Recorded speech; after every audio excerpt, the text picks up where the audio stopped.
चलिए तो आज बैलेंस एडवांटेज फंड्स की बात होगी और ये इस तरह के फंड है। एक तो हाइब्रिड कैटेगरी के ये फंड्स है और ऐसे फंड्स है जहां पर आपको इक्विटी डेट दोनों में निवेश करने का मौका मिलता है। इनमें जोखिम संतुलित होता है और उसके साथ साथ दो तरह के एसेट क्लासेस में आप निवेश की रणनीति भी बना सकते हैं। लेकिन क्या हर तरह के निवेशकों के लिए इस तरह के फंड्स सही होते हैं?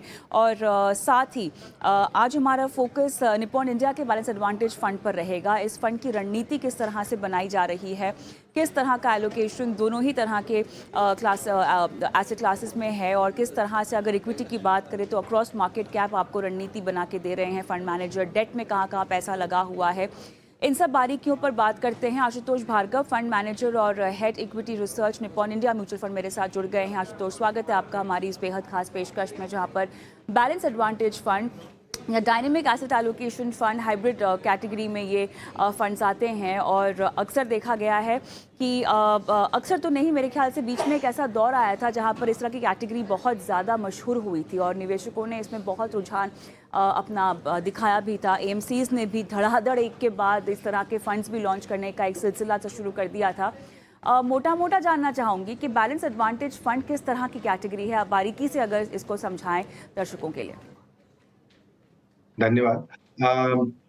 जैसा कि नाम में ही है बैलेंस एडवांटेज, तो जो बैलेंस फंड होते हैं उसमें 2/3 equity as an asset class और 1/3 फिक्स्ड इनकम एसेट क्लास में डाला जाता है। बैलेंस एडवांटेज फंड में जो एडवांटेज है वो ये है कि ग्रॉस इक्विटी 65% के ऊपर बनी रहती है, पर अगर बाजार में गिरावट के कुछ संकेत हैं वैल्यूएशंस के कारण या दूसरी सिग्नल्स की या फैक्टर्स के कारण, इस फंड में आप नेट इक्विटी को कम से कम लेके जा सकते हैं।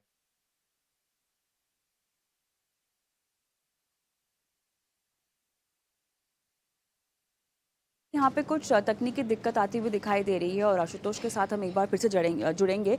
लेकिन चलिए, जहाँ तक इस फंड की एलोकेशन की बात है ज़रा उस पर हम नज़र डाल लेते हैं।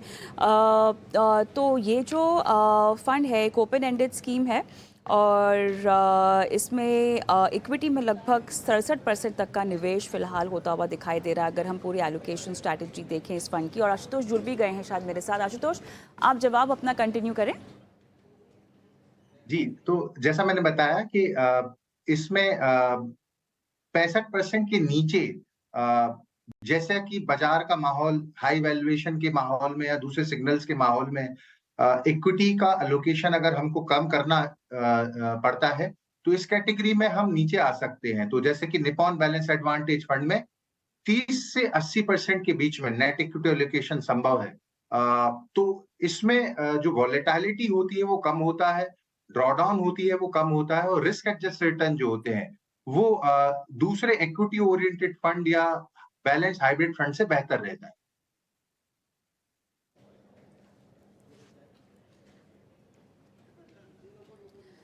ऑलराइट, लेकिन आशुतोष, अगर थोड़ा सा आपके फंड पे मैं फोकस करती हूँ, उसके बाद हम धीरे धीरे इस कैटेगरी के बारे में और बात करेंगे। तो फिलहाल इक्विटी में कितना और डेट में कितना, किस किस तरह से इस एलोकेशन पर आपने फिलहाल फोकस किया है और कैसे कैसे ये एलोकेशन जो है आपका बदलता रहता है, ज़रा इसके बारे में बताएं।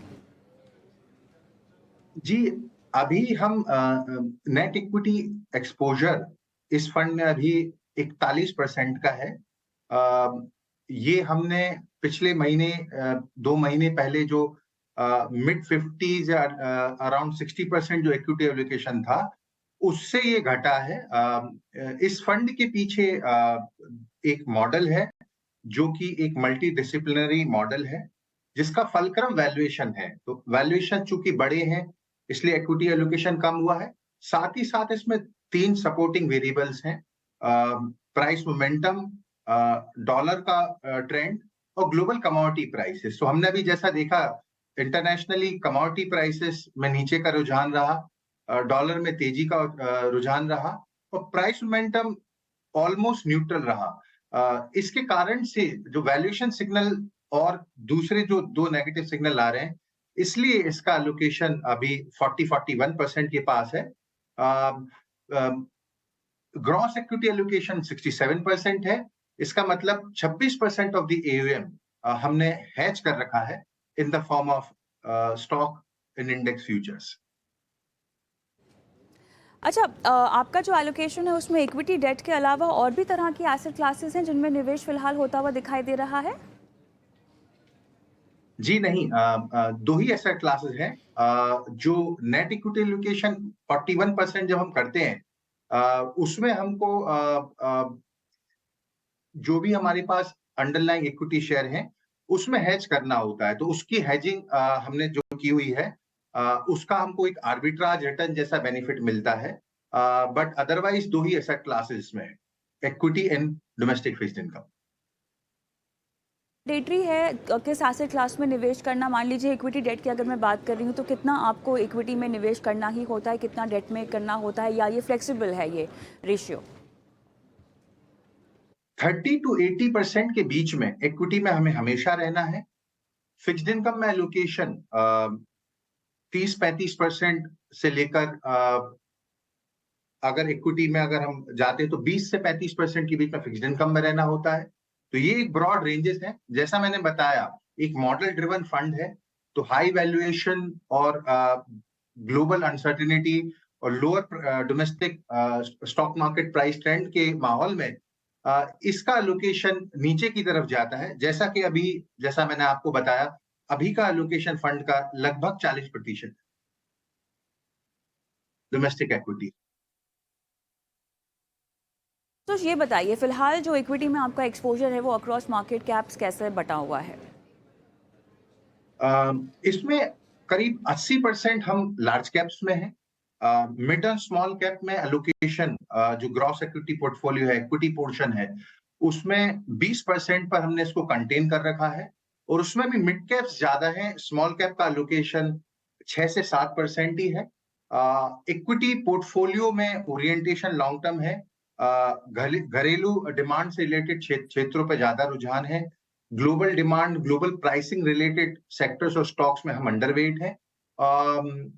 और जो डिस्क्रिशनरी सेक्टर्स हैं, जैसे कि banks, consumer durables, utilities etcetera, इसमें हमारा ओवरवेट बेंचमार्क के तुलना में ज्यादा है। अच्छा, ये बताइए फिलहाल फिक्स्ड इनकम में एक्सपोजर किस तरह से है और कैसे इसमें आपने एक्सपोजर को आप प्लान भी करने की रणनीति बना रहे हैं? चूंकि एक कंजर्वेटिव फंड कैटेगरी का फंड है, फिक्स्ड इनकम में हम ड्यूरेशन रिस्क या क्रेडिट रिस्क ज्यादा नहीं लेते। तो इसको एक जो शॉर्ट टर्म डेट फंड्स होते हैं, उसकी तरह इसको एक्टिवली मैनेज किया जाता है। तो एवरेज ब्लेंडेड ड्यूरेशन इस फंड की, फिक्स्ड इनकम पोर्शन की, 3 साल या उससे कम रखी जाती है। और क्रेडिट क्वालिटी में 80-85% of the portfolio investment grade securities में रहता है, जिसमें कि ज्यादातर गवर्नमेंट सिक्योरिटीज में एलोकेशन है। अच्छा, आप पूरे डेट के सिनारियो को कैसे आप बदलता हुआ देख रहे हैं और फिलहाल जिस तरह से आप रणनीति बना रहे हैं वो किस अवधि के पेपर्स हैं और निवेशक जो कि बहुत ज़्यादा उतार चढ़ाव में विश्वास नहीं रखते हैं, अमूमन वो इस तरह के फंड्स में अपने पैसों को लगा सकते हैं, लेकिन इसमें भी जो डेट में ख़ासतौर से आप निवेश कर रहे हैं तो कैसे आप अवधि का ध्यान रख रहे हैं ताकि उतार चढ़ाव ज़्यादा यहाँ पर एक्सपीरियंस करने को, अनुभव करने को निवेशकों को ना मिले? जैसा मैंने आपको बताया, जो उसकी ब्लेंडेड ड्यूरेशन है, उसमें हम पेपर्स की जो ड्यूरेशन 3 साल या उससे कम की अवधि के रखते हैं। अभी बहुत अंतर भी नहीं है। जो interest rate shorter tenure debt में या लॉन्गर टेन्योर डेट में ज्यादा अंतर नहीं है यील्ड्स में। तो अच्छा खासा return shorter duration fixed income में मिल रहा है, और उसमें वॉलेटिलिटी ग्लोबल कारणों से कम भी रहती है। तो हमारा रुझान अभी हाई क्वालिटी और शॉर्ट ड्यूरेशन फिक्स्ड इनकम में ज्यादा है। अभी ग्लोबल माहौल इस तरीके का है जहां एक अपवर्ड प्रेशर है ग्लोबल इंटरेस्ट रेट पे, तो ज्यादा रिस्क लेना इस माहौल में हमें उचित नहीं लगता। एक अच्छे माहौल में अगर ग्लोबल इंटरेस्ट रेट्स का पीक अगर हमें सामने दिखता है, डॉलर का पीक हमें सामने दिखता है, तो डेफिनेटली इसमें थोड़ा सा एक्स्ट्रा रिस्क लिया जाएगा। बट ऐसा नियर टर्म में होते हुए हमें नहीं दिख रहा है।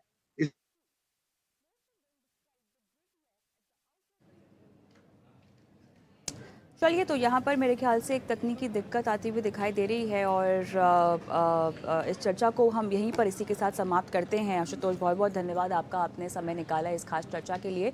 रुकेंगे एक ब्रेक के लिए, ब्रेक के उस पार और भी मुद्दे जिन पर हम आपकी फाइनेंशियल रणनीति तय कर रहे हैं, साथ दर्शकों के सवालों के जवाब भी देंगे इस ब्रेक के बाद।